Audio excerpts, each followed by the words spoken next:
right, y'all, I know this is coming pretty late, but I'm gonna try to get through these pretty fast while my child is occupied. I did not read a lot in February because I was in a reading slump, but first thing I read was Beloved by Toni Morrison.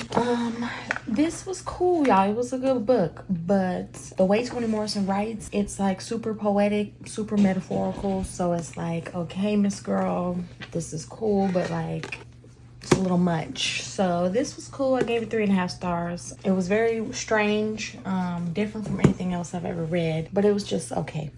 Then I got to Miss Girl, Before I Let Go by Kennedy Ryan. Y'all, this was a DNF that I picked back up. I left off on page like 186. I didn't have much to get through, but it took me forever to get through the rest of the book. Unfortunately, y'all, this book is like so severely overhyped. I've been seeing people give this book 1,000 out of 10, 25 out of 10. Oh, this is the best romance book I ever read in my life. And I'm just sitting wondering like how. It was boring, ultimately. I read every single day and I found myself not reading for weeks on end because I was trying to finish this book. Like, it was just boring. The spicy scenes, some of them were okay, but others were just like over the top and ridiculous. Like, come on. She getting rubbed on at the kids' school through her jeans and she just going crazy. Like, girl.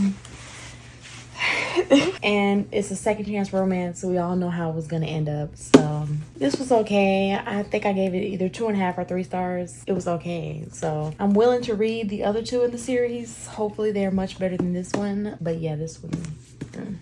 Then I got into Gaslight by Femi Coyote. I think that's how you say it, not sure. This was a great book. I gave this 4 stars. Only reason I didn't give it 5 was because obviously there's an investigation going on and it is super long and drawn out, which I kind of understand the reason for that, but at the same time, I'm just like, okay, let's get to the point here. You know what I'm saying? So it was cool, but super long. I really love how the author writes, his style. It kept my attention throughout the entire book. It's an investigation of the head preacher of a megachurch in Nigeria. Basically, he is accused of murdering his wife that came up missing. So it was really good, but this is a very dark, heavy read, very triggering. So if you're easily triggered, I would not recommend this at all because any trigger you can think of, it's included in this probably, but it was good. I'm not easily triggered by books, so it was fine for me.